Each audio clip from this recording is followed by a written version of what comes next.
आज एक खबर पढ़ी जो काफ़ी मायने रखती है ज़रूरतमंद के लिए।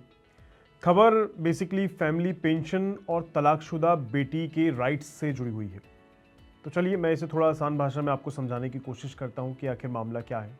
तो अगर किसी सरकारी कर्मचारी की मौत हो जाती है तो उसके परिवार को फैमिली पेंशन मिलती है। तो ऐसे में आम तौर पर सबसे पहले स्पाउस मतलब उनकी पति या पत्नी जिस जो भी उसमें काम कर रहे हैं तो उनसे अलग उनके जो हस्बैंड वाइफ है उनको वो पेंशन दी जाती है। और अगर वो भी नहीं है तो डिपेंडेंट चिल्ड्रंस यानी उनके जो बच्चे हैं उनको वो पेंशन दी जाती है। अब सवाल ये था कि अगर बेटी तलाकशुदा है, मतलब उनकी शादी हो चुकी है लेकिन तलाक होकर वापस आ गई हैं और वो अपने पति को छोड़ चुकी हैं या पति ने उनको छोड़ दिया है और वो अपने पिता के घर में रह रही हैं, उन पर डिपेंड करती हैं, तो क्या उन्हें पिता की पेंशन मिल सकती है? इसी पर ये पूरी की पूरी कहानी बेस्ड है। दरअसल कलकत्ता हाई कोर्ट ने एक बड़ा फैसला दिया है इस पूरे मामले पर। कोर्ट ने कहा है कि अगर कोई डिवोर्स्ड या पति द्वारा छोड़ी हुई बेटी अपने पिता पर फाइनेंशियल डिपेंडेंट थी और मैरिटल ब्रेकडाउन पिता के जिंदा रहते हुए शुरू हो चुका था तो उसे फैमिली पेंशन मिल सकती है, भले ही ऑफिशियल डिवोर्स बाद में हुआ हो। अब जिस केस की वजह से ये मामला उठा है उसमें क्या हुआ वो भी मैं आपको बता देता हूँ। देखिए, महिला की शादी 1991 में हुई थी। पति ने उनको 1996 में छोड़ दिया था और वो अपने पिता के घर पर रहने लगी थी। पिता साउथ ईस्टर्न रेलवे में कर्मचारी थे।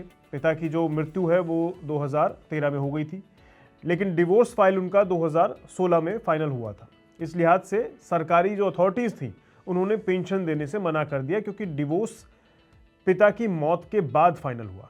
लेकिन हाई कोर्ट ने कहा कि सिर्फ तलाक के आदेश की डेट नहीं देखी जाएगी, बल्कि ये देखा जाएगा कि क्या बेटी वास्तव में डिपेंडेंट थी, क्या पति ने पहले ही छोड़ दिया था, क्या वो पिता के सहारे पर ही जी रही थी। इस मामले में कोर्ट को डॉक्यूमेंट से साबित हुआ कि महिला कई सालों से पिता पर डिपेंडेंट थी, इसलिए पेंशन देने का आदेश बरकरार रखा गया। अब इसमें आपके लिए सबसे ज़्यादा इंपॉर्टेंट बात समझने वाली क्या है? देखिए, इस केस का मतलब ये नहीं है कि हर डिवोर्स्ड डॉटर ऑटोमेटिकली पेंशन की हकदार बन जाएगी।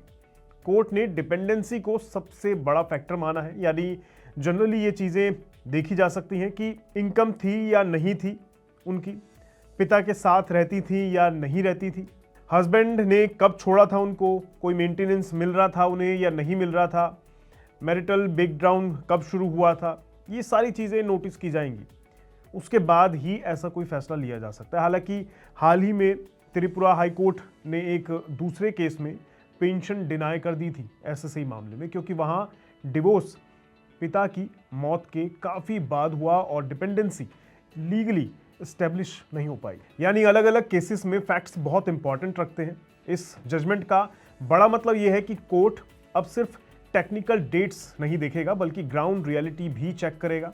अगर बेटी वास्तव में डिपेंडेंट थी तो ही उसे सोशल सिक्योरिटी बेनिफिट से पूरी तरह वंचित नहीं किया जा सकता और उनको वो फायदे दिए जाएंगे। आपका इस मुद्दे पर क्या कहना है कमेंट बॉक्स में ज़रूर बताइएगा। आज के इस मुद्दे में इतना ही, दीजिए इजाजत, नमस्कार।